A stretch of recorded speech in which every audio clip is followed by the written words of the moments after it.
IPL 2025 start பண்றதுக்கு இன்னும் few days தான் இருக்கு. ஸோ ஐபிஎல்ல சிஎஸ்கே டீமோட ப்ராபபிள் லெவல் என்னவா இருக்கும் அப்படிங்கிறத பத்தி பார்க்க போறோம். ஒவ்வொரு டீமோட பிளேயிங் லெவல் என்னவா இருக்கும் அப்படிங்கிறத இந்த ஒரு சீரிஸ்ல பார்க்க போறோம். ஸோ அதுக்கு முன்னாடி மறக்காம ஃபாலோ பண்ணாம ஃபாலோ பண்ணிக்கோங்க. நீங்க யூடியூப்ல பார்த்துட்டு இருக்கீங்க அப்படின்னா உடனே சப்ஸ்கிரைப் பண்ணிக்கோங்க. சிஎஸ்கேவோட பிளேயிங் லெவல் எப்படி இருக்க போகுது அப்படிங்கிறத பார்க்கலாம். ஸோ ருத்ராஜ் கேக்வாட் ஓப்பனிங் பண்ண போறாரு. ஸோ அவரோட சச்சின் ரவீந்திரா வந்து பாத்தீங்கன்னா ஓப்பனிங் பண்ண போறாரு. ஸோ டெவான் கான்வே இந்த டைம் ஓப்பனிங் பண்றது கொஞ்சம் டவுட்ஃபுல்லான ஒரு விஷயமா தான் இருக்கு. ஸோ ரச்சின் ரவீந்திரா ருத்ராஜ் கூட ஓப்பனிங் பண்ண போறாரு.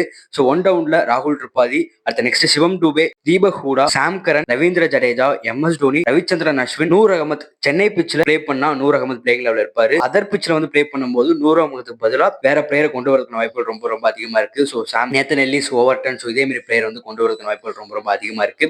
ஸோ நெக்ஸ்ட் வந்து பத்திரானா. ஸோ பத்திரானோட ஃபார்ம் வந்து கொஞ்சம் டவுனா தான் இருக்கு. பட் சிஎஸ்கேன்னு வந்துட்டா எல்லா பிளேயரும் சூப்பரா பெர்ஃபார்ம் பண்ணுவாங்க, அவங்க எல்லாத்துக்குமே தெரியும். ஸோ அதனால பத்திரானா வந்து பாத்தீங்கன்னா பிளேயிங் லெவல் இருப்பாரு. ஸோ இம்பாக்ட் பிளேயரா வந்து பாத்தீங்க அப்படின்னா கலீல் அகமது வந்து யூஸ் பண்ண போறாங்க. ரொம்ப ஒரு முக்கியமான பிளேஸ் வந்து பாத்தீங்க அப்படின்னா செட் ஆயிருக்காரு கலீல் அகமது. ஸோ வெயிட் பண்ணி பார்க்கலாம் என்ன நடக்குது அப்படிங்கிறத. ஒப்பீனியன் என்ன அப்படிங்கிறத மறக்காம கமெண்ட் பண்ணுங்க. மறக்காம ஃபாலோ பண்ணாம எப்படியோ ஃபாலோ பண்ணிக்கோங்க. Thank you so much.